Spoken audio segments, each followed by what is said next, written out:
The US is planning to invade Japan. Largest invasion in World War II would have dwarfed D-Day. The military is talking about the suicidal 100 million. A recipe for a mass bloodbath. But unleashing the elemental power of the atom offers another way out. Pro-bomb people say, look, this is a weapon like any other. Let's use it to end the war. President Truman makes a fateful decision to deploy the most deadly weapon ever created.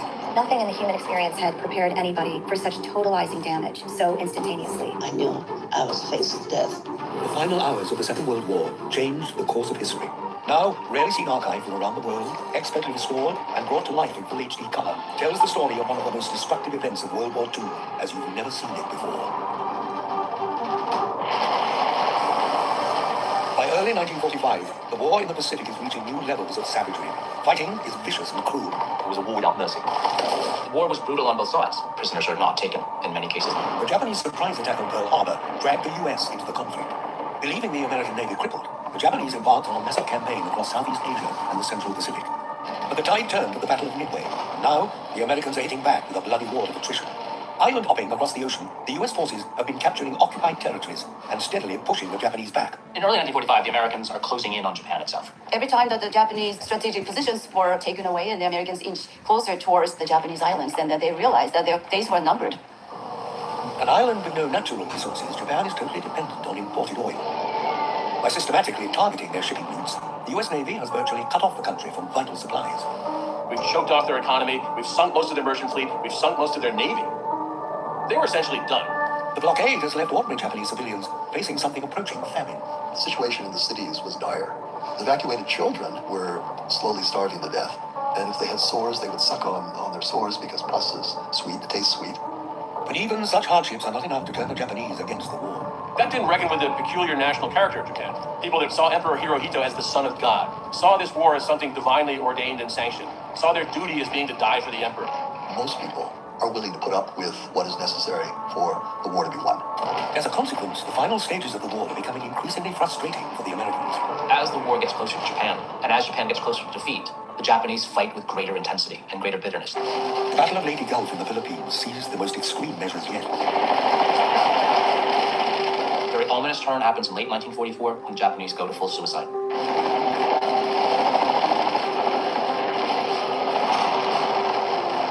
The infamous kamikaze strike.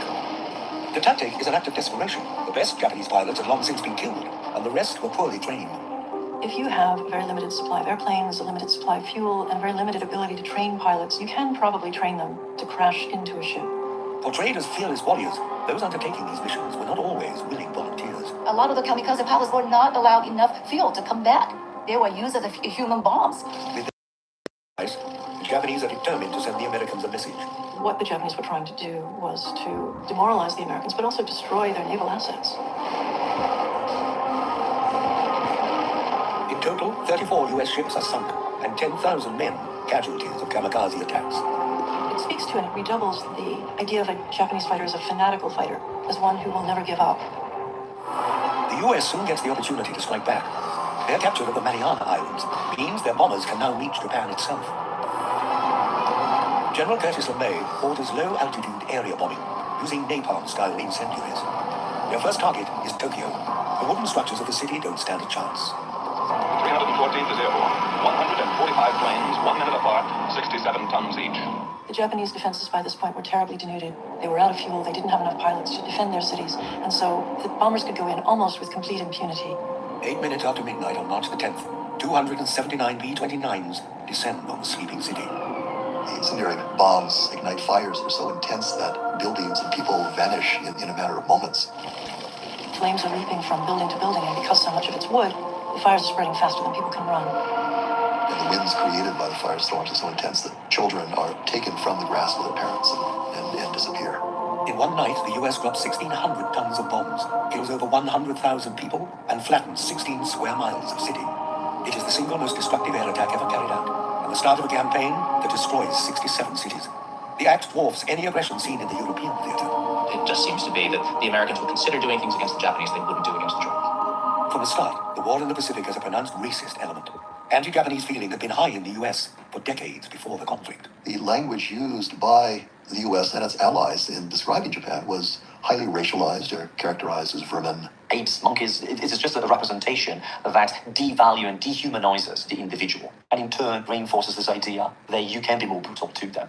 For the Japanese too, race is all important. The Japanese saw themselves as superior, as pure, aesthetically refined. They regarded the Americans as being decadent, pleasure-loving, and simply unable to bear up under the harsh demands of combat.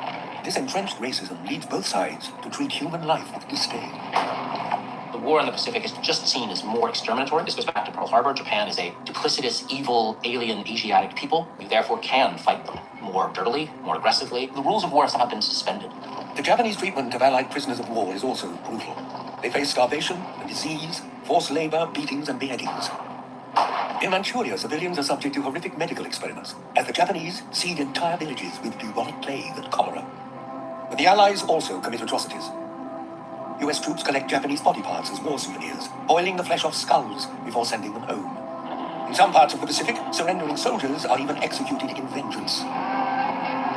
From the American standpoint, Japan had fractured all prior restraints on the use of firepower and terror against civilians, and therefore what the Japanese were now receiving was simply the whirlwind they had reaped. With some 3.5 million men committed, US forces are carrying the burden of the fight in the Pacific. The human cost is proving high. The Soviet Union, a key ally in the European theater, is not at war with Japan, but President Roosevelt is determined to get their help. It's Roosevelt who raises the issue with Stalin, and he says, I need Russian help in the Pacific. Could you take on the largest remaining Japanese force in the Far East? That's the Kuomintang Army in Manchuria. But Stalin's armies are still battling the Germans, and Roosevelt finds the Soviet leader difficult to pin down. Re-elected in late 44 as president for an unprecedented fourth term, Roosevelt is seen as indispensable to US war strategy. But few know how much authority the president is now delegating to his close friend, Chief of Staff Fleet Admiral William Leahy. He very much likes to serve Franklin Roosevelt as friend, and he likes to exercise power, though he doesn't need people to know he's exercising power. That's one of the reasons Roosevelt trusts him. Roosevelt trusts nobody. What only a handful of people know is that the president is dying. He has to take weeks off. At one point, he has to take an entire month away from the office because he's simply too weak to work. Roosevelt, though, is determined to see the war through to its bitter conclusion. In the Pacific, we are pushing the Japs around. We shall not settle for less than total victory. The question now is how to end the conflict. Opinions within the US leadership are strongly divided. Leahy and the Navy favor continuing the current tactic of bombardment and blockade. William Leahy says, look, we've cut Japan off from the world. The Japanese economy is collapsed. They won't be able to fight this war in any way. We just need to do what we're doing. The Japanese will realize they've lost eventually. It might take longer, but the war will end. This strategy will sacrifice the least number of American lives, but many don't believe it will force the Japanese to surrender. As far as the Japanese are concerned, if the Americans want to win this war, they need to come outside the Imperial Palace and knock at the door. And we'll make that job impossible to achieve. The army, led by General Marshall, insists the only way to force capitulation is a full-scale invasion of Japan itself. Codenamed Operation Downfall, the proposed invasion has already been months in the planning. We're going to invade Japan itself, starting with the large southern island of Kyushu. And we will have the largest invasion in World War II, something that would have dwarfed D-Day. Cautious of committing so many men, Roosevelt has yet to authorize the massive assault. In the quiet of the New Mexico desert, the president funds the Manhattan Project, a top-secret weapon one he believes could bring any country to its knees. Physicists are working to release the incredible forces within atoms.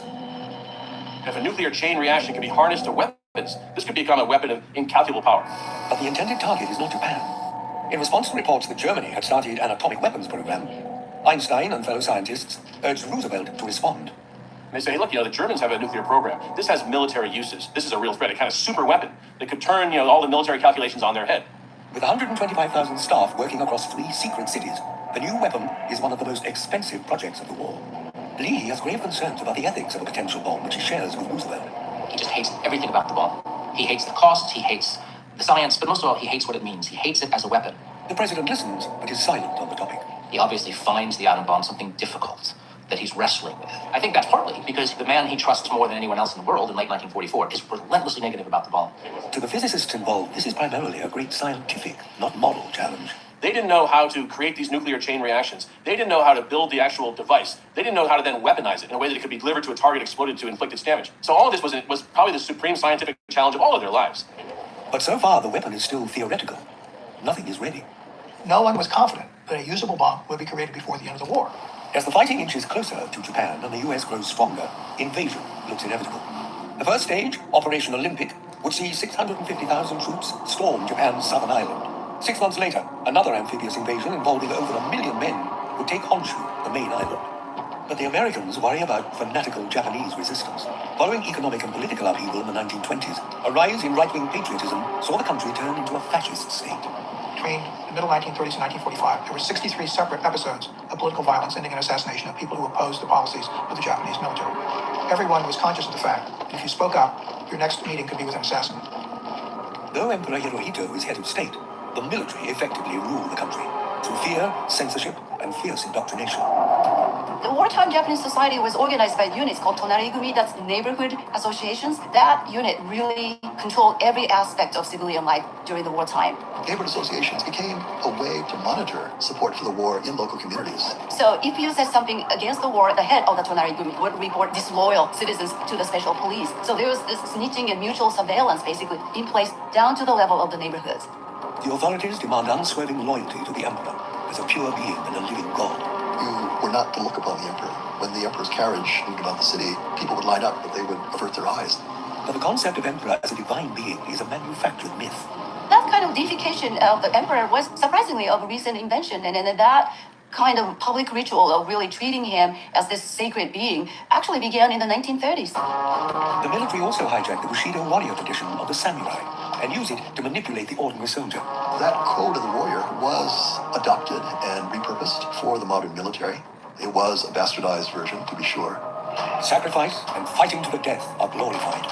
The process is very much a way to romanticize and highlight a sense of commitment and a sense of purpose related to serving a master, serving the emperor. And if that means that you go on a suicide mission, that's because the emperor is asking of you, and that's because that's what's required of you. The authorities do everything they can to cement this sense of devotion. The Japanese government had been creating these moments of silence where the entire country would face the imperial palace and observe a minute of silence and bow. The Japanese are so primed to defend that the Americans fear the invasion will turn into a Pacific version of Stalingrad. Resistance so bitter, the battle will be fought street by street. The worries seem more than justified. The Japanese authorities have devised an all-encompassing defense strategy entitled Ketsugo, Operation Decisive, to fend off invaders. The Japanese believe that if they could inflict huge casualties, American will would shatter.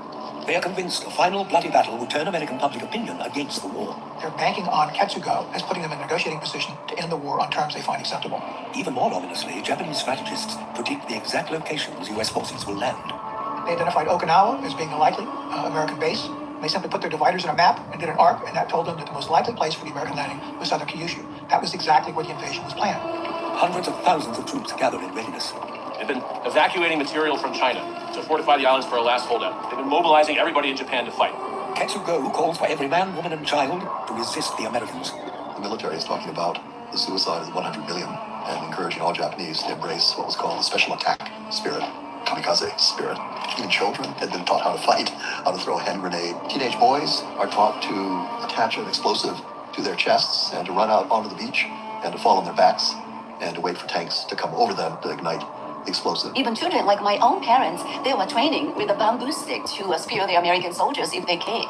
Though tired and hungry, the people obeyed. I think all or most Japanese were prepared to die. By April 1945, the U.S. have a foothold on Okinawa, less than 400 miles from Japan. Taking the island is critical, as the Japanese rightly predicted. The Americans need it as a staging post to launch their massive invasion. In the midst of the battle, America receives unsettling news. Franklin Delano Roosevelt, their guiding leader through the conflict, is dead. The task of Commander-in-Chief now falls to Vice President Harry Truman. Inexperienced in foreign affairs, Truman has been excluded for decision-making. Roosevelt hadn't confided with him. On the most fundamental level, he hadn't shared secrets with him. Most famously, he had not said a word to Truman about the bomb. The Vice President of the United States had no idea the United States was building the atom bomb. The son of a farming family from the Midwest, Truman suddenly finds himself responsible for directing a global conflict. When he takes office, he has no staff, no one around him, no cabinet members who are his picks. He is entirely on his own. Struggling to familiarize himself with the situation, Truman looks for guidance. So right away, Truman broadens the circle of people to whom he listens. In particular, Truman really starts giving a lot of credence to a man called James Burns. James F. Burns is sworn in as United States Secretary of State. Director of the Office for War Mobilization, Burns is a seasoned politician, but his influence has, until now, been minor. He takes a tougher line on foreign policy than Leahy and distrusts Stalin. With Roosevelt gone, Leahy loses his coveted influence. Truman views Leahy as simply one voice of many that he needs to listen to in the American government. And in many ways, Leahy's the strangest voice because Leahy has these kind of weird positions. He's against the bomb, he's against the invasion. The new president is immediately faced with the stark reality of the war. The fighting on Okinawa is proving some of the fiercest. The losses on both sides are appalling. That is an intensely bloody battle, and the Japanese just make the Americans come and dig them out of every hole. And in doing so, they extract a horrible cost. Some 100,000 American casualties, over 100,000 Japanese dead, 150,000 civilians. Does this foreshadow what the invasion will look like? On the 18th of June, Truman calls a meeting to decide if Operation Downfall should go ahead. Everyone in that room, except for Leahy, is in favor of the invasion of Kyushu. And he's hearing George Marshall say we can do it on the whole, saying the casualties won't be that bad. That's what the Army is saying at that meeting. Determined to press ahead, General Marshall underplays the estimated U.S. losses. If you look at Marshall's projection, you're talking 30 to 50,000 American casualties, which seems very low. But even these figures worry Truman. He reluctantly gives the go-ahead for the first stage, Operation Olympic. Truman comes out of that meeting actually rather depressed. And what they hear afterwards is, oh, the rosy optimism of George Marshall at that meeting is shown to be wrong. By July, Truman's anxiety grows. Troop build-up on Kyushu is far in excess of the Allies' worst projections. The Japanese have amassed over double the American estimates and are increasing them daily. So the Americans are going to take hundreds of thousands, or possibly millions of casualties trying to wrest these islands from Japan. Furthermore, after years of war, the appalling loss of life is taking its toll, and Japanese public morale is showing signs of crumbling. Lee's bomb and blockade approach might just work. The major cities were basically gutted by the American firebombing, and then that had a devastating effect on the general morale of the Japanese people. Even the vaunted Japanese armies are beginning to show signs of fatigue. They realized that the war was not going well. The rate of desertion was quite high. They did not want to fight till the bitter end. The infamous kamikaze pilots are not as fanatical as feared. Actually, they did not want to die. A lot of them, the night before their mission, they would cry. They would write some letters and then also suicide notes saying things like, I don't want to die. I want to go back to my girlfriend. The military leadership is convinced Japan can resist, but civilian politicians now worry they're losing the support of the populace. The fear is that the Japanese people are so exhausted they will collapse and revolt against their political and military authorities. Even the emperor is nervous, fearing for his position on the throne. Bypassing the right-wing factions, he requests Stalin to be approached to negotiate with the Americans. What Japan's great hope in the summer of 1945 is using their friendly relations with the Soviet Union, they can find a way out of the war. The Soviet Union and Japan had signed a non-aggression pact, in spite of years of hostility over economic interests in the Far East. The Japanese were trying very hard to keep the Soviets friendly. They would, for instance, allow the United States, a combatant, to send equipment directly to Soviet bases in Vladivostok without torpedoing them as a way of trying to keep the Soviet Union on side. In the 1930s, the two countries had fought in Manchuria. Overrun by Japan in 1931, 8 years later, the Russians had exacted revenge. The Soviets had beaten the Japanese at Alcon-Go in 1939, a very bloody battle that virtually destroyed 2 divisions of the Kwangtung Army. And so they'd given the Japanese a bloody nose. The Soviet Union holds a special place in the Japanese psyche. The Soviet Union is the ultimate arch-enemy, is the one that you fear. If Russia were to attack northern Manchuria, it would tilt the balance of power against Japan. Historically, Japan was really worried about a sudden advance of the Soviet geopolitical presence. And during World War II, there was always this fear that the Soviet Union was there, sitting there. Now, the Japanese find the Soviets are repeatedly dodging their requests for mediation. Stalin has other plans. On May the 7th, Germany finally surrenders. The atrocities of Nazi brutality were reflected in the delirious joy of the liberated. Stalin swiftly claims the territories in Eastern Europe, expanding his reach. And he now offers the full force of Soviet might against the Japanese. To Burns and the Truman administration, the offer looks ominous. He wants influence to control the future China. He wants influence to keep Japan under his thumb. And he wants influence in terms of his relationship with the United States. For Truman now, the question is, invade without Soviet help and risk huge casualties, or enlist Russian help and risk communism spreading through the Pacific. Now the Americans have buyer's remorse. Truman has no doubt that once the Soviets get across into Manchuria, they're going to take Japan itself. They will divide Japan the same way Germany is going to be divided into a communist East and a capitalist West. With the future world order at stake, Truman heads to Germany to meet with Stalin and Churchill. Deep in New Mexico, Manhattan Project engineers are on the verge of opening a new and even darker prospect. Their quest to unlock the vast energies trapped within atomic nuclei is complete.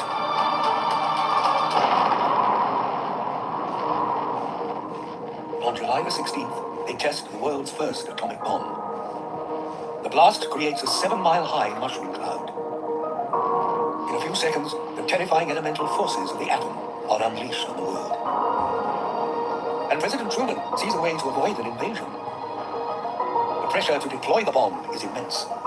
He's terrified that if he doesn't use the bomb and the Americans have to invade Kyushu and suffer casualties, and the American people find out he had this bomb and didn't use it, that he will be crucified. The majority of those around Truman urge he deploy it. Pro-bomb people say, look, this is a weapon like any other. I mean, we've created a new weapon. Let's use it to end the war. The ethics of this destructive weapon are not a priority for Truman. Using an atomic bomb was not going to cross any moral lines that hadn't already been crossed. The attack on Tokyo in March had killed so many people that nothing the atomic bomb could do was going to change the nature of the bombing campaign. Rather than having tens of thousands of bombs dropped on a city, this was going to be one bomb. Of the president's team, only Lee is vehemently against using the bomb. His opposition is on every level, but the ethics and the morality of it are the driving force. This is a bomb that can destroy a city. It's something that is new and radioactive and could kill for God knows how many years afterwards. But for Burns, the bomb deals with two problems at once. It's a way to warn off the Soviets. To say, look, we can threaten the Japanese with this weapon, but if you try to get involved in further expansion in the Far East, we can threaten you with it as well. Just hours after the test, the Navy loads the components for the first of two bombs onto the USS Indianapolis. The destination, Tinian, a tiny island in the Pacific, where air crews are ready. Truman authorizes the Air Force to use the bomb where and when it sees fit. But some of the project scientists express grave doubts. Led by physicist Leo Szilard, 70 scientists signed a petition against the use of the nuclear weapon. Say, look, we have this weapon. It's a trump card. We now have this massive deterrent. It would be utterly inhumane to actually deploy this against human beings.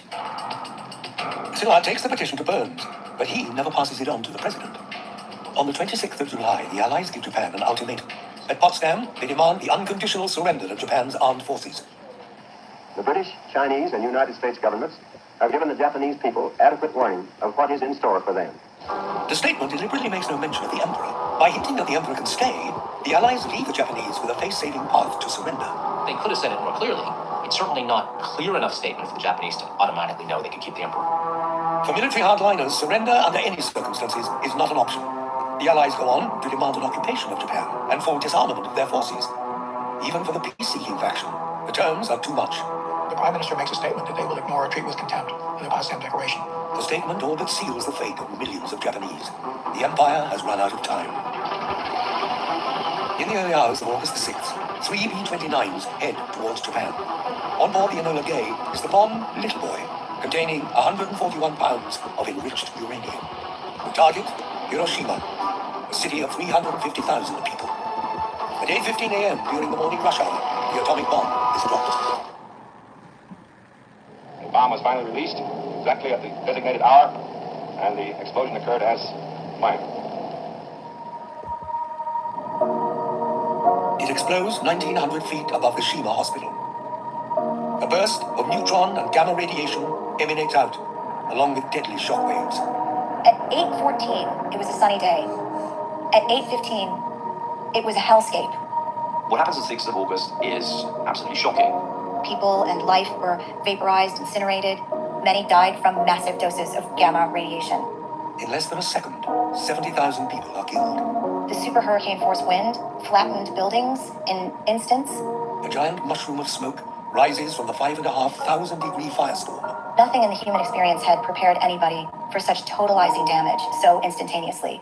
One of the eeriest effects of the atomic bomb was that the shadows of individuals who had been vaporized were preserved on concrete or stone where they had been standing. Beyond Ground Zero, the human devastation is unprecedented. 13-year-old Setsuko is in her first class of the day. I saw the bluish white flash. I had the sensation of flying up in the air. I woke up in the total darkness and silence, and I started hearing faint voices. They were saying, "God help me. Mother, help me." Those caught outside in the blast suffer hideous burns. They were begging for water. Water, please. Please give me water. Flesh and skin were hanging from their bones. The skin from the upper torso hanging like a shirt from the waist down. They didn't look like human beings at all. Setsuko is relatively unscathed. Her sister Ayako is not so lucky. My sister and her child were burned, blackened and swollen. Just a chunk of flesh melted, just unrecognizable. By the end of the day, thousands more die from radiation injuries. And when the darkness fell, we just sat on the hill and watched all night the entire city burn. Setsuko loses 351 of her school friends and 8 members of her family. The Japanese are in disarray. They have no idea what has hit them. They knew that it was some really, really powerful bomb, but they did not know what it was. Returning from Europe on board the USS Augusta, Truman receives word of the explosion. When Truman announces that the atom bomb has been dropped, then everyone cheers. There's one person not cheering, and that's his chief of staff, William Leahy. He believes the United States has done something that was ethically wrong, it didn't have to do, and that would have been far better for the world and for U.S. security not to do. 16 hours later, President Truman announces to the world that the US has dropped a nuclear weapon on Japan. The threat is that this was simply one of many. If they do not now accept our terms, they may expect a rain of ruin from the air, the like of which has never been seen on this earth. Foreign Minister Togo urges the leadership to assemble and consider calling an end to the war. But the military diehards refuse to even meet. Most of them said this is just another bomb. It's just like any other bomb. They weren't aware this was a special kind of weapon. And they kind of poo-pooed it and said, well, you know, this is not worth surrendering over. We've absorbed much worse bombings in Tokyo with conventional weaponry. But in the Soviet Union, Stalin looks on with alarm. He brings forward his declaration of war on Japan. When the atomic bomb went in, all of his dreams of Soviet influence were subject to possible disintegration. Having just one dropped was enough to cause him to move that attack data. The Soviets want to get into it because they want to play a role in the Pacific peace. If the war ends in July 1945, the Soviets are not a combatant. They have no seat on the peace table. On August the 9th, just before 1 a.m., the Soviets invade Japanese-held Manchuria. 1.5 million troops simultaneously attack on 3 separate fronts. They caught the Japanese flat-foot. The Soviet attack accomplishes enough to paralyze the command and control of the Japanese. They very simply outclassed the Quantum Army. When news reaches Tokyo that the flagship of the Japanese Imperial Army has been overrun, Prime Minister Suzuki calls an emergency meeting of the Supreme War Council. But the situation is about to escalate yet again. 4 minutes into the meeting, notice is brought in that a second bomb has been dropped on Nagasaki. At 11:01 a.m., the United States had deployed the plutonium bomb Fat Man on the city. Within the flash of a light, 70,000 people, dead and dying. The ground zero of that target was the Urakami Cathedral, the largest Roman Catholic cathedral in all of Asia at that time. Complete and utter devastation. Almost 10,000 Catholics perish. Alongside the Japanese, Koreans, Chinese, even Allied POWs are killed. The Nagasaki bomb is far more powerful than the one used on Hiroshima. The population suffered gamma radiation levels 17 times the lethal dose. Individuals who looked like they had virtually no injury at all would suddenly develop symptoms like bleeding from the mouth, nostrils, and the rectum, and then they would abruptly die. The War Council debate the situation for 13 hours. For the Japanese, the predicament has become infernal. They're under attack from the Americans who have unlimited conventional capability, and now you have 1.5 million Red Army troops marching through Manchuria and prepared to cross to the Japanese islands. But even now, the Council is divided. 3 favor peace and are willing to accept the Potsdam Declaration. 3 refuse. There were factions within the military, particularly in the army, that believed that the surrender was just out of the questions. They would fight till the end. With the leadership at stalemate and fearing the government will be brought to its knees, Prime Minister Suzuki makes an extraordinary move. Not long before midnight on August 9th, the emperor gets word that he needs to appear because they're deadlocked. It comes down to the emperor to make a stand. Hirohito, until now insulated from the war, finds himself with the fate of the Japanese people in his hands. With no Quantum Army, there's going to be one battle left, and that's going to be in Japan. It's going to be against Russians, it's going to be against Americans, and oh, by the way, a lot of Chinese natives too. So it's going to cost the Japanese a lot. Hirohito makes a momentous decision. At midday on August the 15th, the Emperor himself addresses the public on national radio. It was the first time people had heard the emperor speak, and so his voice was called the Gyokuon, or the jeweled sound. He tells the nation that the attack is so horrific, they cannot continue the war. It is time for Japan to surrender. People just stood there in a stunned way, just stunned. There was a sense of relief. The end of war, that means peace. But after decades of being told Japan is invincible, the humiliation is unbearable. Many Japanese feel sorry for the emperor. They feel as though they've let the emperor down. I did see several soldiers just throwing themselves onto the ground, just sobbing, and that was unthinkable announcement. As expected, factions of the military refused to obey. He was immediately informed that 2 of the 3 overseas commanders initially announced they would not comply with the surrender order, even from the emperor. In a bid to avoid insurrection, Hirohito delivers a second message to the armed forces, this time stressing the entry of the Soviets into the war against them. The emperor cites Soviet intervention as a factor, on the belief that is going to be far more persuasive to those commanders than atomic bombs. Just weeks after the atomic attacks and the Soviet invasion, all the armed forces are persuaded to lay down their arms. Which was the brutal, costly eastern half of the most horrible worldwide war in human history, is now within minutes of ending for good. General MacArthur. On the 2nd of September, General MacArthur accepts the official surrender and begins a 6-year Allied occupation of Japan. The Americans form the Atomic Bomb Casualty Commission. to assess the effects of the explosions. Staffed by some 1,000 US and Japanese medics, the Commission's work draws serious criticism. The broken, surviving people were marched in front of doctors to be examined, to be inspected like rats in a lab. Their scarring was measured, their injuries were noted. They were not treated in any way, shape, or form. That's a level of inhumanity that is almost indescribable. You can imagine how we felt. We were used as guinea pig twice. First as a target, second as object of medical research.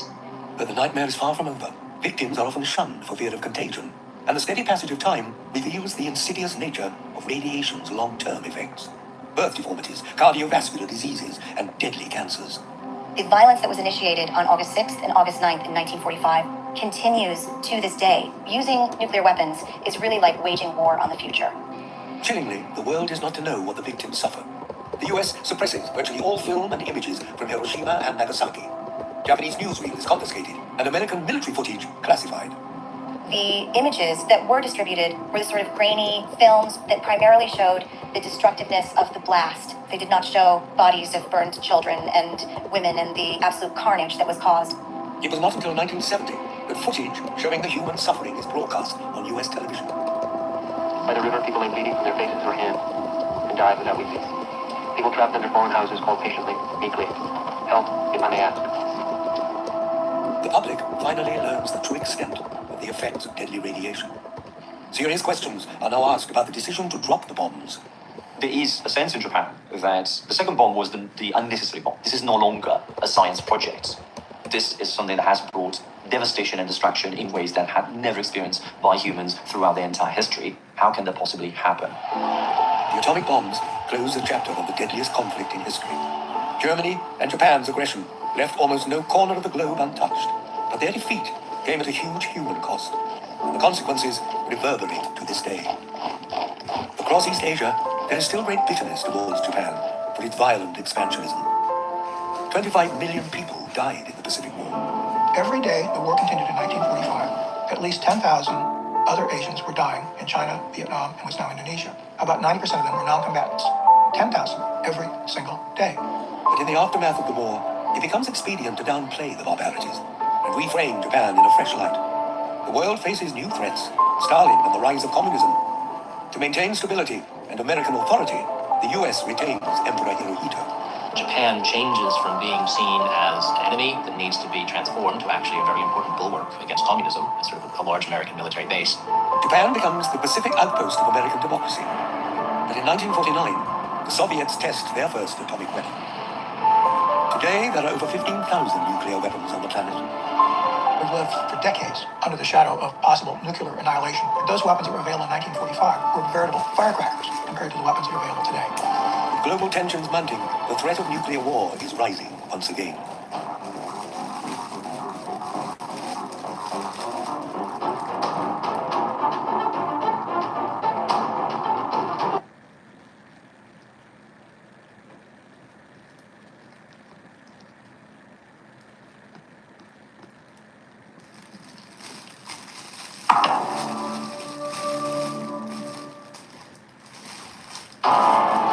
The Battle of Stalingrad is said to have been the bloodiest of the whole of the Second World War. It's a struggle between the German fatherland and the Russian motherland. The Soviet troops moving into that city know that it's essentially a death sentence. If Stalingrad falls, that's it for the Soviet Union. Hitler had no understanding of the enormous will of the Soviet people. The Battle of Stalingrad is one of the most brutal engagements of World War II.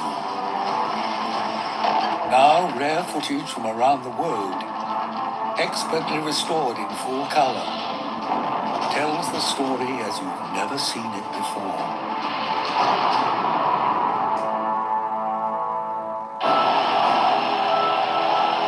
In August 1939, Hitler and Stalin sign a non-aggression pact. The world is taken by surprise. Hitler is expanding the borders of Nazi Germany eastwards, annexing Austria and occupying Czechoslovakia.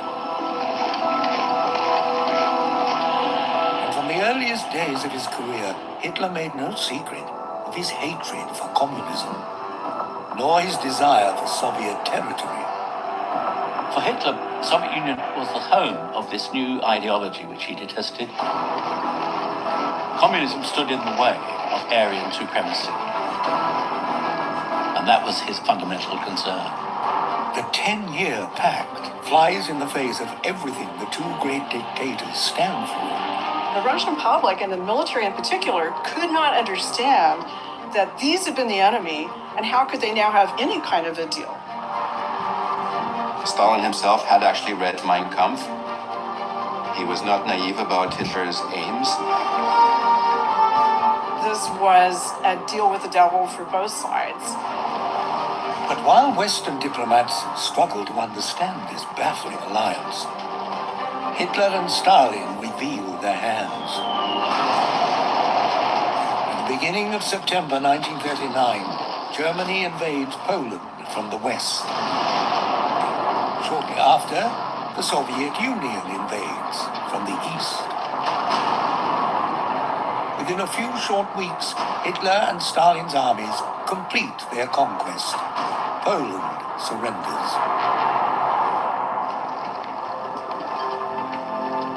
As they carve up the spoils and redraw Poland's borders, the true meaning of the Nazi-Soviet pact becomes clear. It was a marriage of convenience, as Poland was consumed by fascist and communist expansionism. But while Stalin consolidates his land grab, Hitler is far from finished.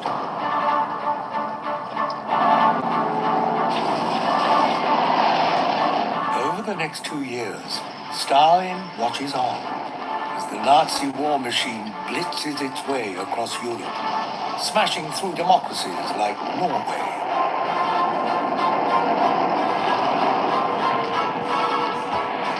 Belgium, the Netherlands, and France.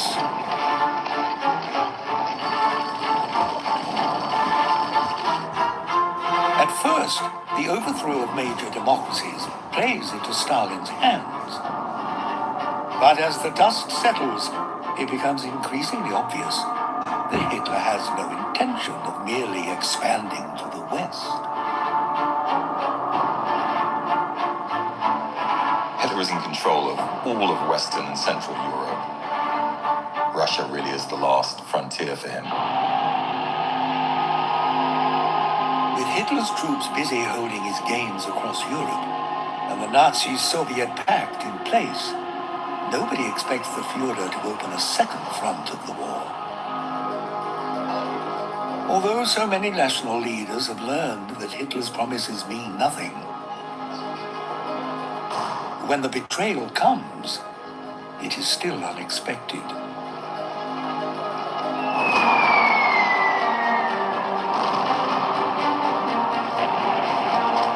On the very early morning of the 22nd of June 1941, everything changed.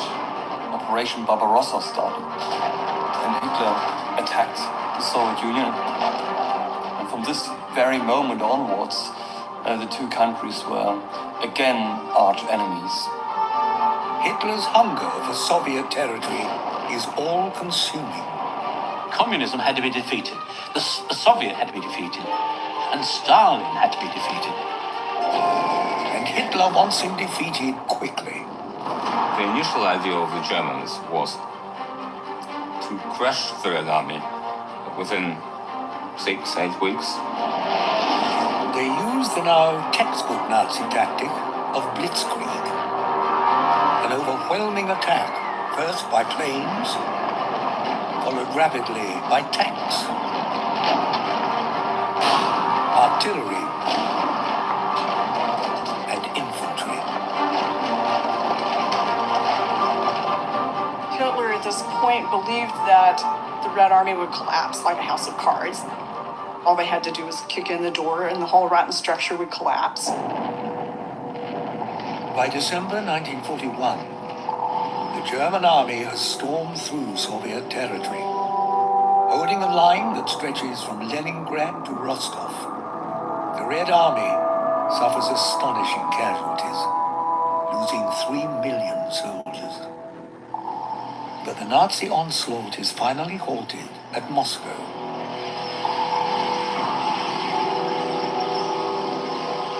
By the following spring, it is clear that Russia isn't going to fall as easily as France, and Hitler's war machine needs feeding. Germany is going to continue fighting the war. It needs oil, it needs vital resources, and that means heading down to the Caucasus at the southern part of the Soviet Union.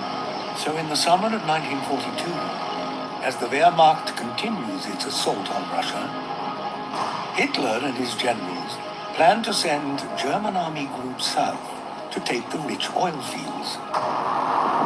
But as Hitler plots the route to the Caucasus, he spots the opportunity to strike a humiliating blow to his adversary.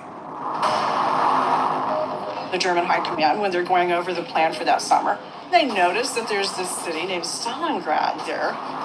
Just a juicy morsel that caught their eye. There are strategic reasons for taking Stalingrad. The large industrial city supplies the Red Army with tanks and armaments, and sits right on the bank of the mighty river Volga. The capture of Stalingrad would cut off this major Soviet supply route. But the main reason Hitler wants Stalingrad is because of its name. Wouldn't this be a coup to really embarrass Stalin by taking a city that has his name? Hitler changes his plan and splits his forces into two. One group continues towards the oil fields, while the other heads for Stalingrad. The seeds are sown for a major battle of wills.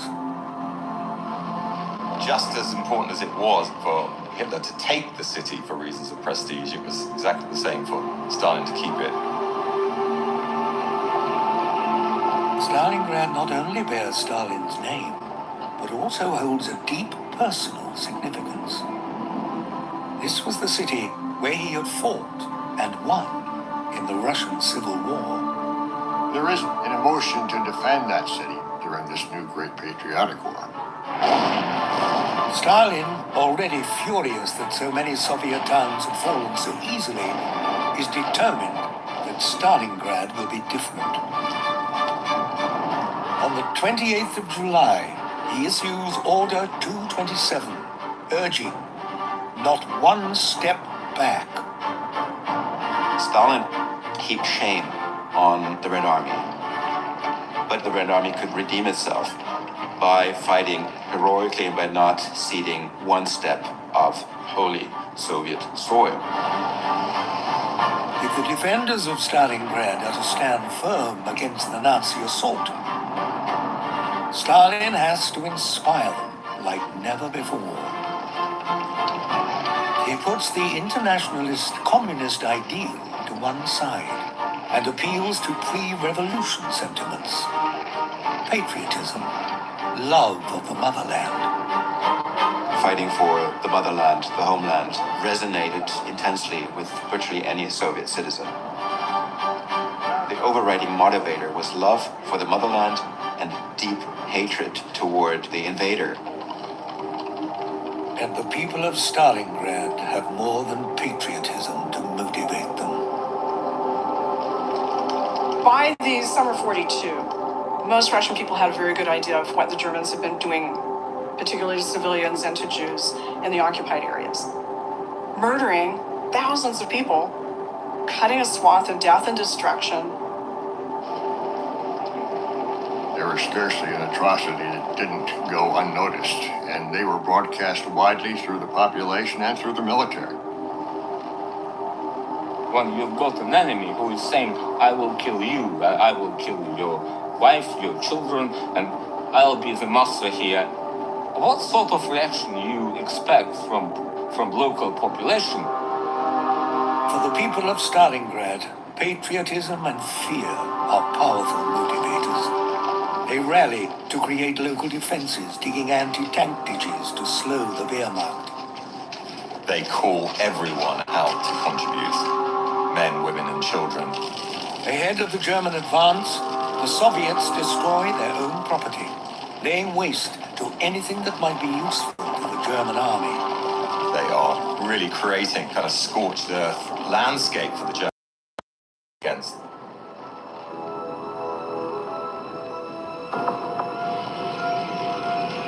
Leading the German charge towards Stalingrad is General Paulus.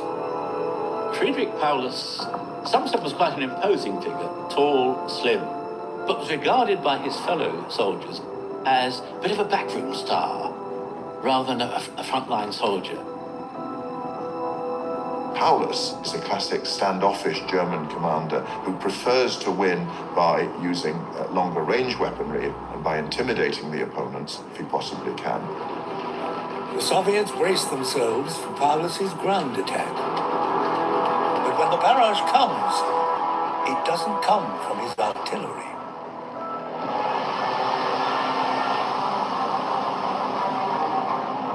The bombing no one expected. Theaters were running, children were going to school. This hit them out of the blue.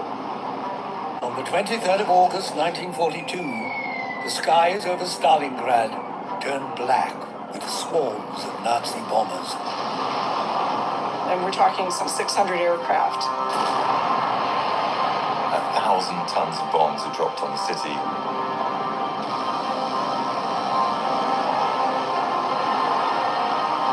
The Soviet Air Force is too poorly equipped to defend against the onslaught. Planes were just able to come over again and again and again, dropping their bombs. As the city was mainly built from wood, it went up like a funeral pyre. It lit fires that did not go out for months. By day, pillars of smoke. By night, the flames of these fires that were never extinguished. By the end of it, the landscape was apocalyptic. German bombers had smashed everything in sight. Buildings, factories, parks, anything in the city was essentially rubbled. Turned neat city blocks into nothing more than piles of steel and stone. The German aerial attack on Stalingrad is the most intense of the entire war on the Eastern Front. It claims the lives of over 40,000 Soviets. The tanks and artillery under General Paulus haven't even arrived. And if the survivors have any plans to flee the burning city, they are soon quashed. Stalin mandated that everyone in Stalingrad stays put. No one is leaving the city. The only escape route is across the Volga. And the Soviet Navy has other priorities. The naval body on the river itself was devoted almost entirely to moving food, ammunition, and troops either to Stalingrad or wounded back from Stalingrad. Among the defenders with no option but to stay and fight are soldiers the Nazis would never dream of deploying. There were about 1 million Soviet women who served in the Red Army. As the country was invaded, women volunteered on just about the same proportion as men. What's so significant about that is not just the number, but also about half of them served in active combat roles. They were in tank crews, they were snipers, they were gunners. Even as nurses and medics, they were expected to go onto the battlefield to recover wounded, and many nurses actually died on the battlefield. Even in those so-called support roles, these were women who were armed, who were trained to use their weapons, and who fought. When the advancing German army first encounter women with guns, they are stunned. They were used to women in Germany being exalted by the Nazis. They were mothers, they were homemakers, but they were not combat soldiers. Germans thought that women serving with weapon in hand were proof of the denatured essence that is Soviet communism. And it must have told the Germans, actually, if the Russian women are prepared to throw in their lot alongside their men, we've got to defeat a whole people, it's not just the army. The relentless advance continues. By the end of August, German tanks hit the suburbs of Rhino, within sight of the city and the river Volga. Confidence is running high. They had reached a price that they knew was important to the Führer back in Germany, and they were going to take it probably, they felt, within a week or two. Stalin was furious. They are my generals. That was his question. Stalin reissues his order to defend the city at all costs. There will be no more retreat. The River Volga is the last defendable position before the Ural Mountains. Stalin makes sure that every Soviet knows what is at stake. The slogan that goes through the Soviet defense is "There is no land beyond the Volga," as if this is the last ditch, literally, that if Stalingrad falls, that's it for the Soviet Union. Suddenly, the German advance grinds to a halt. Stopped not by the Soviet ditches, but by the Luftwaffe. The city had been so thoroughly wrecked, it was almost impossible to move their tanks through the rubble. Paulus had to change tactics. He switches to more maneuverable artillery units to soften up Soviet resistance before German infantry can storm the city. Very quickly, Hitler's troops make strategic gains, taking the main railway station and the important high ground of Mamayev Kurgan. From Mamayev Kurgan, they are able to see the whole of the rest of the city, and artillery observers on that height would be able to completely dominate the fighting. By the middle of September, it must have seemed to most of the German attackers that they were almost there. Surely, within a very short space of time, the Russian defenders are going to melt away and they will have the whole of the city. But the Soviets show no sign of submitting. To halt Nazi gains, Stalin sends in one of his best generals. General Choikov was very much in the new breed of Russian general. He was tough, he was stoical, he was arguably quite ruthless, and he was the right man for the job. And Choikov couldn't be less like his German counterpart, General Paulus. He was a real soldier. He was approachable, genuinely concerned about his troops. He was someone who went to the front lines. He kept his headquarters very near the front lines. People said everything changed after Choikov took command. And the biggest effect he had was on morale, just totally turned around morale for his troops. And General Choikov knows a thing about Paulus's tactics. As commander of the Soviet 64th Army on its retreat towards Stalingrad, he knows Germans like to fight at a distance, in the open, with tanks, air power, and artillery.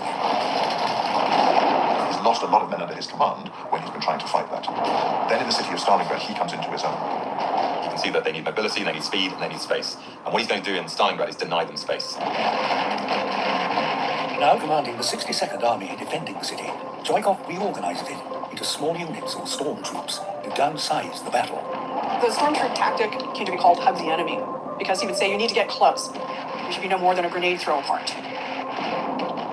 What he means is get so close to them that they dare not use their artillery and air power because their own troops will be too much at risk. The strategy neutralizes Paulus's greatest advantage. With it, Choikov heralds in a new era of urban warfare. Brutal, bloody, extreme close-quarters combat. You essentially have Soviet and German troops meters apart in adjacent rooms and buildings. Urban warfare is something that every army hates. Nobody wants to fight in a city, and especially a city that's been destroyed into a rubble heap. They fought even in the cellars, in the tunnels. It was really a dirty war. The Germans called it the Rattenkrieg, the Rats' War. As the bitter, bloody fight unfolded, the question was why the Germans had chosen Stalingrad as the place to cut the Soviets' Volga supply route. They could do that anywhere along the Volga River.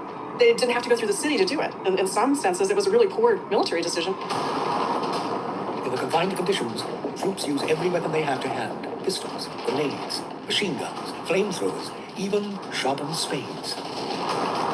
But there's one key weapon that the ruins of Stalingrad offer the perfect conditions for. Snipers were sighted all over the city. Choikov realized how important they were. The rubble of Stalingrad offers concealment and cover. All the time, troops are hiding behind these scraps of rubble. But of course, they need to stick their heads out occasionally. And then they will be vulnerable to the snipers who become the plague of Stalingrad. And Soviet women are at the forefront of the fight. There were women that were there in the Red Army as snipers. Many women were good shots because what it takes to be a good sniper is precision and patience. And women tended to be very good at that. Nevertheless, the Germans kill Soviet defenders at an alarming rate. It's a meat grinder, is what it amounts to. And you're constantly feeding new meat into the grinder. There was endless counterattacking. And the Germans were machine gunning them down again and again and again. Troops sent into the city, on average, will last for 24 hours before they're killed or wounded. But frustratingly for Paulus, Choikov always seems to have just enough soldiers to keep the Nazis at bay. And the pressure to cling on is unrelenting. The orders given by Stalin to his fronts and his armies and his divisions were to stand fast and fight for every inch of terrain. It was the fortress Stalingrad that was to be defended at all costs. Lies were not important. For Stalin, it was we defend. The general motto of the Red Army was, "We'll never surrender, no step back. We'll die here, but Germans will not capture it." The sacrifice made by the men and women of the Red Army unsettles the German attackers. The Soviet soldier was imagined as this brutish, beastly mass, subhuman, but dogged and determined and completely disregarding their own survival instinct. But by October, it is clear that heroism won't be enough to stop the inevitable. Zhukov is desperately holding on to landmarks, but the Germans are taking more and more of the city. Before long, they've actually forced the defenders back to just this really narrow strip ahead of the river. It seems only a matter of time before Stalin's cherished city will be in the hands of his hated enemy. To Hitler, it looks as though the battle is won, because on a map, almost all of Stalingrad is now in German hands, and he can take the rest at his leisure with small assault groups. The attitude of the German high command is we're superior, and we're going to remain superior, and no Soviet attack will succeed. By the start of November, with 90% of Stalingrad in German hands, the battle was virtually won. When the pace of the fight slowed dramatically, the Soviet winter had arrived. The Germans are still not fully equipped for the tremendously low temperatures around minus 30 degrees. They have some winter clothing, but they're still resorting to newspaper and so on in order to try to protect themselves against the cold. And the German army are running short of supplies. One big problem that the Germans are facing is the length of their supply lines. It's impossible to advance for many, many months and weeks. You have to stop somewhere. You have to reach your target. You have to wait for more resources coming. Surrounded by a wasteland, everything of potential value had been destroyed or removed by the Soviet defenders. The Wehrmacht were counting on a rapid collapse of the enemy and getting a lot of access to resources on enemy territory, which they don't get in Russia. Because of scorched earth policies, Stalingrad reveals the absolute limits of German logistics. Paulus and his troops regroup for a final push. If they can claim the last scraps of the city, they can cross the Volga and extend Hitler's empire to the Urals. But still the Soviets refuse to give way, clinging to tiny enclaves along Stalingrad's riverbank. The Soviet resistance holds out until November the 19th, the day the war changes.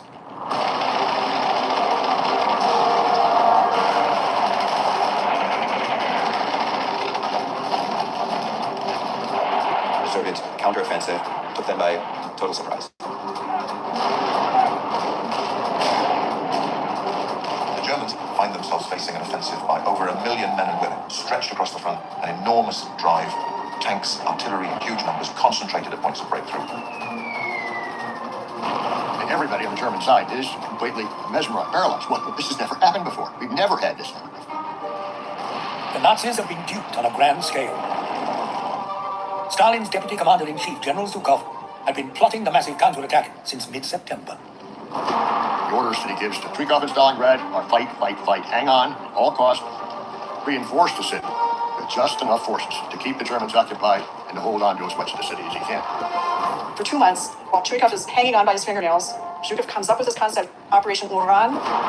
Zhukov had amassed 1 million soldiers without Paulus suspecting a thing. And the Soviets played him for a sucker. They transport all these troops in secret. The deception operation, the Maskirovka operation that they pull off is amazing.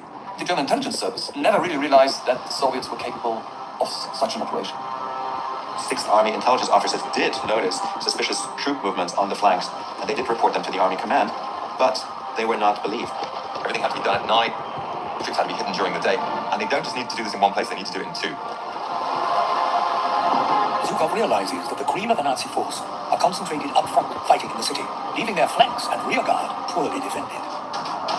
Most of the people doing guarding in those areas, those vulnerable areas, were not Germans. They were affiliated armies like the Italians, the Romanians, and the Hungarians. The Romanians had only joined Hitler's forces to reclaim the areas that the Soviet Union had already taken from them. They now find themselves hundreds of miles further into Soviet territory. They have no particular interest in being that far, and they certainly don't want to be there in the depths of the Russian winter. Zhukov's calculation proves devastatingly accurate as the Axis allies collapse. The Romanians just can't cope with this onslaught of Soviet troops. The flanks of the seemingly invincible 6th Army find themselves overwhelmed by this surprise twin-pronged attack.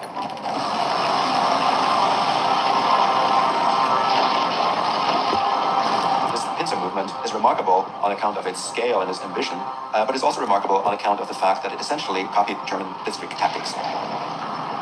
The Soviets are able to break through the demoralized, overstretched Romanian forces in the open steppe, and amazingly rapidly, they link up the pincers. A After just 4 days of progress, the Soviet pincers close, west of Stalingrad, near Kalash. The Red Army has ensnared 300,000 Nazis and their Axis allies. They had encircled all the German troops in Stalingrad inside and had closed this noose around them, and they were ecstatic.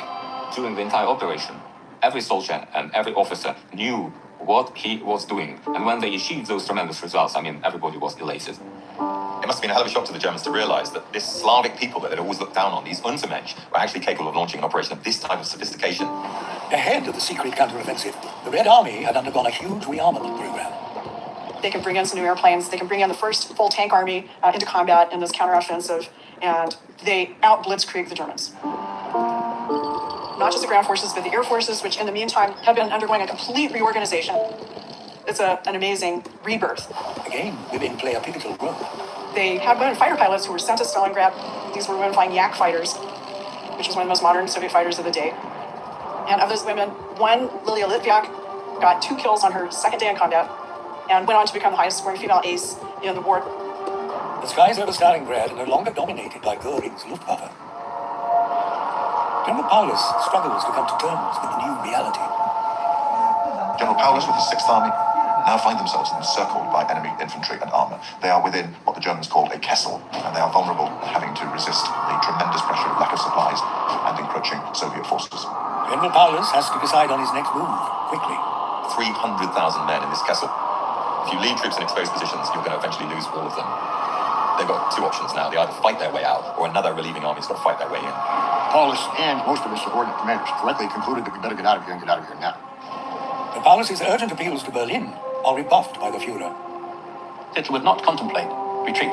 You don't retreat before Slavs. You don't retreat before the inferior Untermenschen. You stay and you win. If you can't win, you stay and die. Hitler gave the order, you stay in Stalingrad. We will not give up Stalingrad. And Paulus decided, I will follow that order.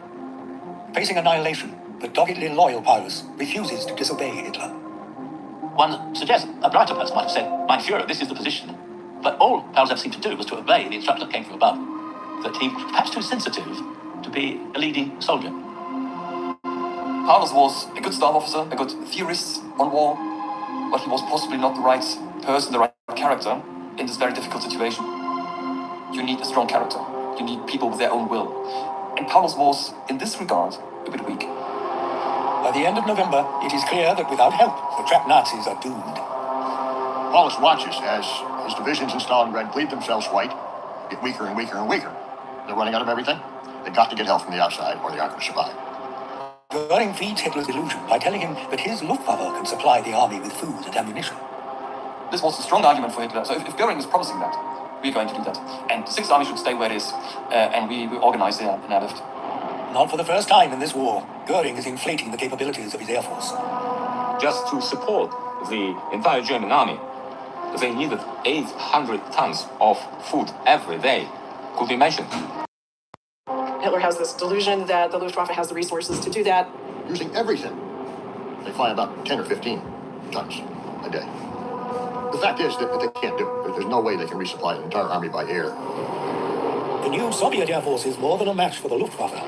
The Russian Air Force conducted an air blockade, which is just a brilliant operation of shutting down the Luftwaffe attempts to transport food in to the 6th Army.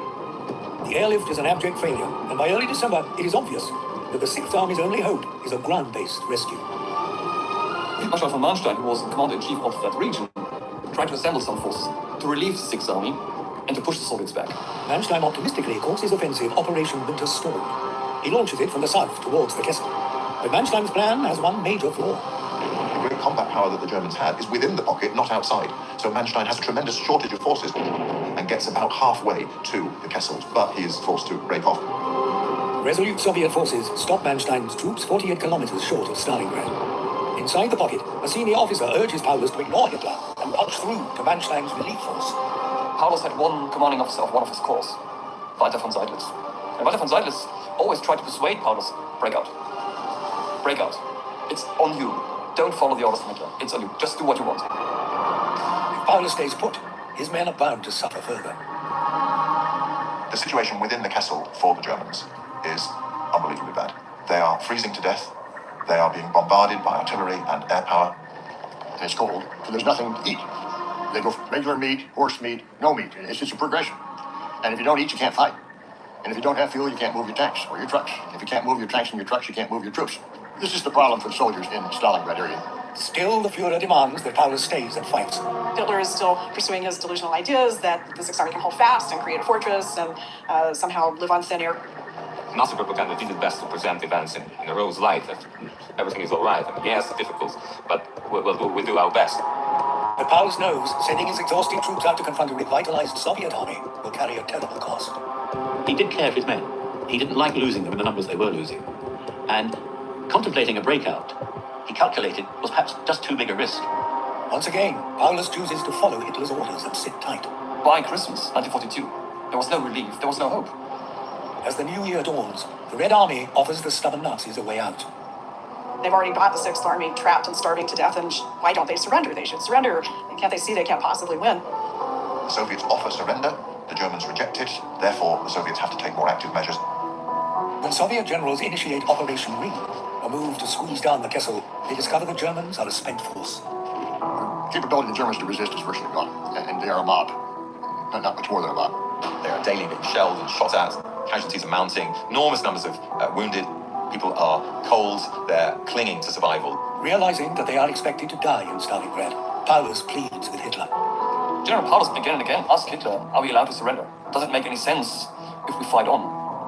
And Hitler again and again said, yes, you have to fight to the last bullet. It was really a nightmare for them because they realized the only way we can do is die. And this desert of snow, blood and tears. The Red Army squeezes the remaining German defenders into two small pockets that lose contact with each other. Through January, Paulus is in a bad way. We know he's suffering from dysentery. There's a kind of sense that Paulus's spirit is broken. He's becoming obviously desperate. And he didn't always say to Hitler what he really wanted. And that's tragic in a general. On the night of January the 30th, Hitler promotes Paulus. But the honor carries an ominous coded message. Hitler's last throw of the dice is to make Paulus a field marshal. He's calculating that this great honor that is only given to a few German soldiers is actually going to keep Paulus fighting for as long as possible. A field marshal has never surrendered. It's never happened in the history of German armed forces. Hitler thinks that Paulus will either shoot himself or somehow find a magical way out. An officer comes to Paulus in the basement of the Stalingrad department store and says, here's this wire from Hitler. Paulus looks at it and says, I'm not going to kill myself. I'm a Christian. The next day, Field Marshal Paulus, the ever-faithful yes-man, finally disobeys his Führer. Paulus decides that further resistance is useless and that he will surrender, ironically in the square of the fallen soldiers in Stalingrad. Well, actually, the 31st of January was the birthday of Tchaikovsky. What a coincidence. He captures Paulus on his birthday. It's not quite the end, of course, because the northern pocket is no longer in communication with the south. It doesn't know about the surrender order, and it carries on fighting for another couple of days until it too finally surrenders. Over two-thirds of the trapped German army had lost their lives. Those who survived the Soviet onslaughts succumbed to the cold or starvation. What was unique was the starving. There was no other place on the eastern front where German soldiers, in the thousands, in the tens of thousands, starved to death. 91,000 German troops surrender to the Soviets in Stalingrad. Back home, Goebbels spins the story of an heroic Sixth Army fighting to the last drop of blood. Very few would return to tell the truth. Of that 91,000 who were still breathing, only 5,000 ever returned to Germany after long years of captivity in Russia. It had been 5 months since the first bombs dropped on Stalingrad, and the slaughter had continued right through to the surrender. The Battle of Stalingrad is said to have been the bloodiest of the whole of the Second World War. Average estimates, Russian military losses exceeded 1 million people. The total number of Axis forces lost about 800,000. Hitler's vanity campaign cost him far more than lives and equipment. It sent a signal to everyone fighting his tyranny. Stalingrad was a clear symbol of victory for the Soviets and a clear symbol of defeat for the Germans. Here you have a town, a symbol, a pocket, a formal surrender, a proper battle, which was lost by the Germans. It's the very first time that anywhere in the world the Germans were defeated colossally. The Germans are not invincible. That's the take from it. And that is extraordinary. It was not just defeat of the German army, it was humiliation of the German army. The Germans try to blame their defeat on the elements. Most of the Battle of Stalingrad happens before winter ever hits. The winter factor's been greatly exaggerated as a way of not admitting that the Russians were better than they were at something. They claimed that the superior Nazi forces were let down by their allies. The Germans explain their defeats in part by blaming the Italians and Romanians for not doing their part, which I consider to be a travesty. The Germans said they're a bunch of cowards. That's the way German generals perceived their allies, as weak sisters who didn't have a stomach for a fight. In truth, the Romanians and other Axis allies guarding the Sixth Army's flanks were not as well armed as their German counterparts. They had been warning the German High Command that they were vulnerable, that they needed reinforcements, and all of those warnings were ignored. Hitler believed that his generals could roll through Russia, as they had through Europe, that the Slavs, the Untermensch, would offer little resistance. Hitler had hoped that what he saw as the rotten Bolshevik Soviet regime would crack as soon as he kicked in the door in Operation Barbarossa. His perception of the Soviet Union was that this giant of the Soviet Union is already nearly on its knees. Stalingrad was a battle that he'd never have been fought, an exercise in hubris. It was arrogance that prompted the Germans to do what they did in 42. They set the objectives, then added Stalingrad to it, almost cavalierly, in the middle of the operation. That was clearly a bridge too far. The German defeat does more than expose Hitler's vanity to the world. It reveals a fiercely patriotic people and a well-armed Soviet war machine. Hitler had no understanding of the enormous resources of the Soviet Union, of the enormous will of the Soviet people, men and women, to defend the motherland. Huge numbers of Soviet men and women gave their lives in order to stall the German war machine. And in large part, this was the Germans' own fault. The Germans were such barbaric occupiers that the Soviets felt they had nothing to lose. The unprecedented Soviet victory at Stalingrad forces the Germans onto the defensive for the first time in the war. It certainly changes the map of the war. This is the farthest east the Wehrmacht ever gets. From this point, it's all going to be retreat. Not only is it the bloodiest battle, it's probably the most significant battle of the Second World War, because this is the great turning point.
わしは公安休暇の荒牧だ。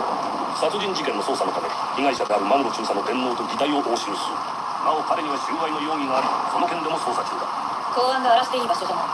捜査も再び埋葬する。隠蔽や捏造が行われない保証は？軍は戦後初の大規模再編の真っ最中だ。そんな時期に軍内部でのみ捜査を行う方が疑われる。マグロ中佐が存命ならそう主張したはずだ。中佐を知っているの？わしが軍属だった時にな、彼ほど潔癖で犯罪と無縁だった軍人はいない。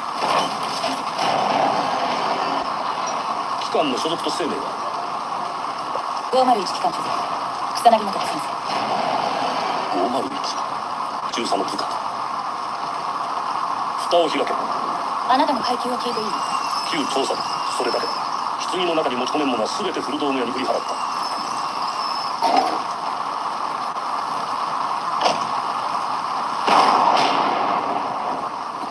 捜査の議会ではないぞ。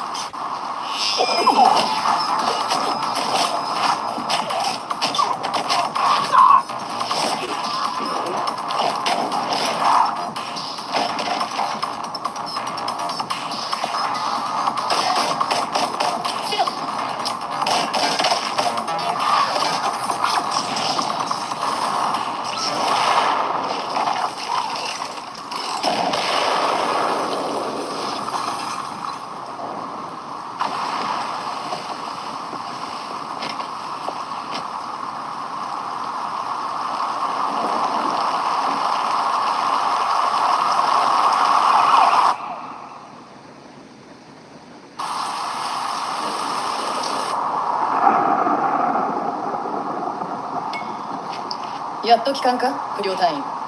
なぜ公安なんかに許可を出した？中佐の収賄疑惑を否定できない以上どうしようもない。私たち501機関で捜査すべきよ。我々は動くなとの上層部の達しだ。誰かが墓にトラップを仕掛けた。無視しろ。中佐の電動が消えたのよ。藪をつつく時期じゃない。中佐が汚れた金を受け取っていたと。繁華街で強盗に遭ったのは事実だ。不名誉な死だが収賄で起訴されることに比べれば幸運だったかもしれん。おかげで私たちの推薦状も保留中だ。今は仕事に集中しろ。仕事？頼んだはずだぞ。ウイルス汚染されたハードの解析だ。そんなのできるわけないわ。今日帰国したばかりなのよ。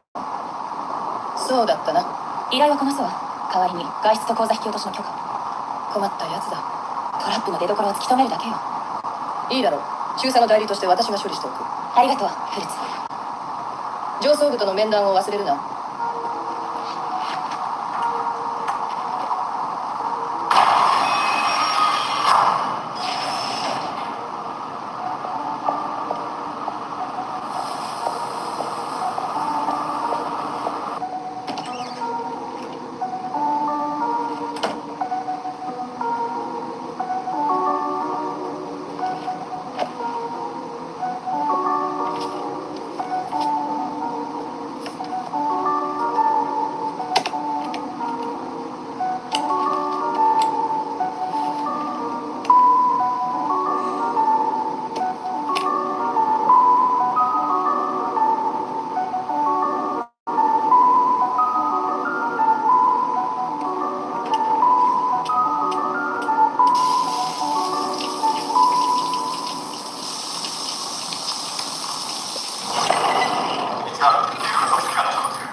当日の中佐の行動記録、市内監視カメラのデータにアクセス。尾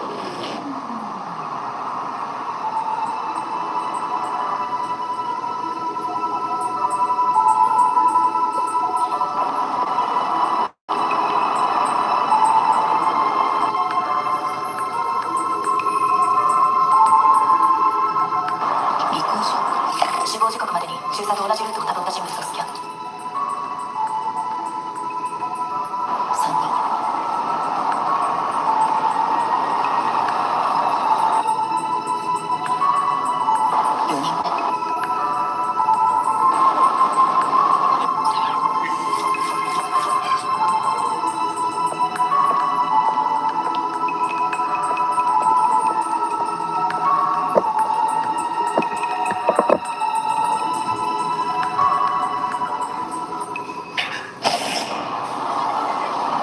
3名と自走自販の中佐を追っていた。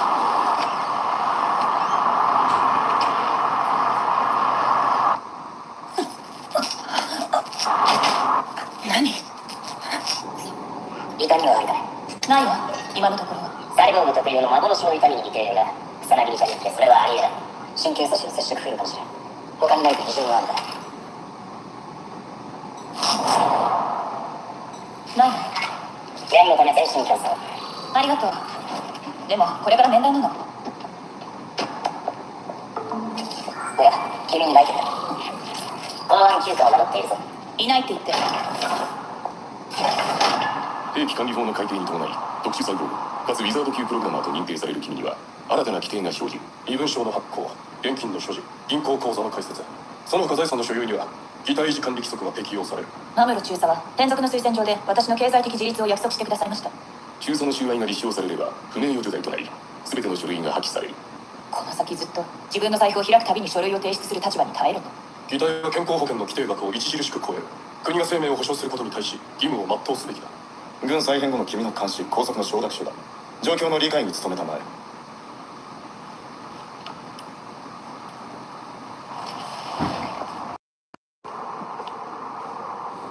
大戦中、国は青天井の予算でサイボーグ開発を推進した。そのツケを回すから軍の所有物になれと言われたか。中佐の口座に多額の振り込みがあった。が、その金は中佐の殺害後、何者かによって引き出されておる。何の用？草薙三佐、501機関に所属。前歴なし、特務コンサルトとして軍や公安に協力。専門分野は電脳犯罪の解明。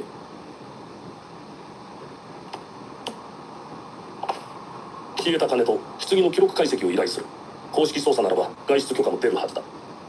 報酬は？規定のコンサルト料を民間人として支払おう。問題になるわよ。高潔で知られた軍人が人知れず撃ち殺されたことの方が問題だ。